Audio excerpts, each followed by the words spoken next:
మిల్లోడు అక్కడనే అమ్ముకునేది. ఇవాళ నేను అడుగుతున్న సారపాకలో ఆయల్ల నేను ఒక ఆదివాసీ ఇంట్లో నేను భోజనానికి వచ్చిన, నేను ముందే చెప్పిన రేషన్ షాపులో ఏ బియ్యం ఇస్తున్నామో గదే బియ్యంతో అన్నం వండి పెట్టండి, మీకున్న స్తోమత పెట్టండి, నేను ఇచ్చే బియ్యం నేను తిని చూస్తే నాకు బాధ తెలుస్తుందని.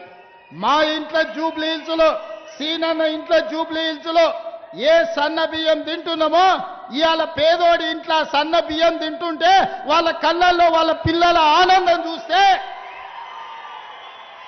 సంటి పిల్లలకు కన్న తల్లి సన్న బియ్యంతోని బుక్కడు బువ్వ తినిపిస్తుంటే ఆ తల్లి ఆనందం చూసినప్పుడు ఒక నాయకుడిగా ఇంతకంటే మాకు ఏమి సంతోషాన్ని ఇస్తుందని నేను అడుగుతున్నా. కోట్ల రూపాయలు ఇయ్యవు, వేల కోట్లు సంపాదిస్తే ఇవాళ పక్కన చూస్తున్నారు.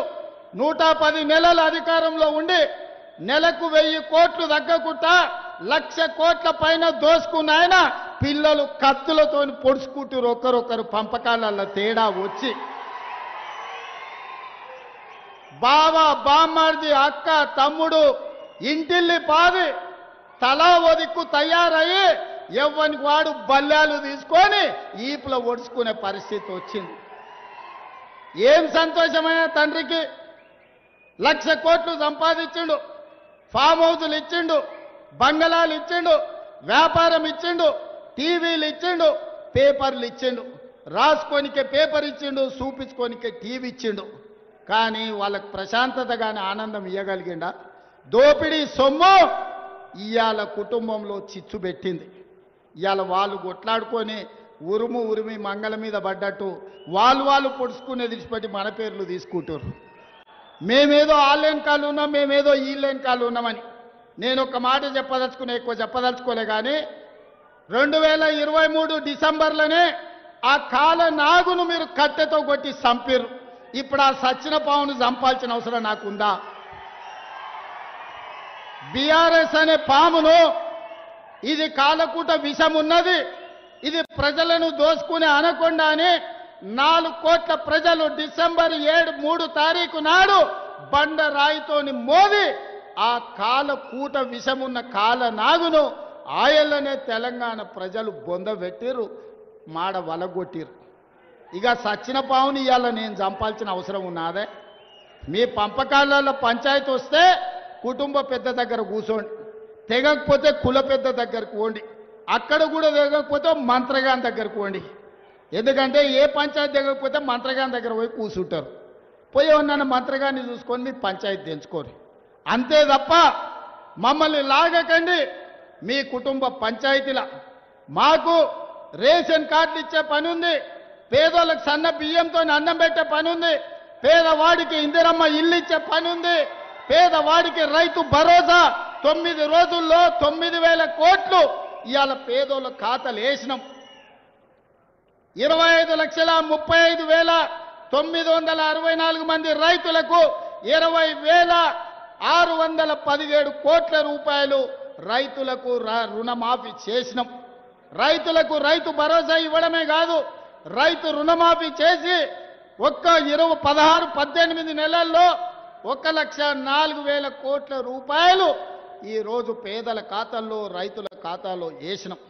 అందుకే మిత్రులారా, ఈరోజు రేషన్ కార్డు కావాలన్నా, ఇందిరమ్మ ఇల్లు కావాలన్నా, సన్న బియ్యం కావాలన్నా, 50 లక్షల ఇళ్లకు 200 యూనిట్లు ఉచిత కరెంటు ఇచ్చినా ఈరోజు అది ఇందిరమ్మ రాజ్యంలోనే సాధ్యమైంది, ఈరోజు మన ప్రభుత్వంలోనే సాధ్యమైంది. ఇదే కాదు, ఇవాళ నేను ఒక మాట చెప్పదలుచుకున్నా. ఆనాడు పోడు భూములు ఇచ్చినాం, అసైన్మెంట్ పట్టాలు ఇచ్చినాం. ఇవాళ దాదాపుగా కొద్ది మందికే ఇంకా భూములు ఇచ్చే అవకాశం ఉంది. ఇవాళ భూములు అందుబాటులో లేవు. అందుకే మన దరిద్రం తీరాలన్నా, మనం బాగుపడాలన్నా విద్య ఒక్కటే మార్గం. మన తలరాతల్ని మార్చేది విద్యనే.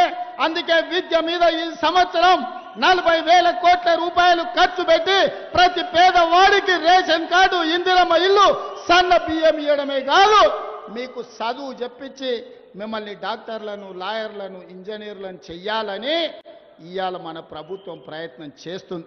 అందుకే 100 నియోజకవర్గాల్లో యంగ్ ఇండియా ఇంటిగ్రేటెడ్ స్కూల్స్ పెట్టడమే కాదు, 20,000 కోట్ల రూపాయలు పాఠశాలల నిర్మాణానికి ఖర్చు పెడుతున్నాం. డైట్ ఛార్జెస్ 40% పెంచినాం, కాస్మెటిక్ ఛార్జెస్ 200% పెంచినాం.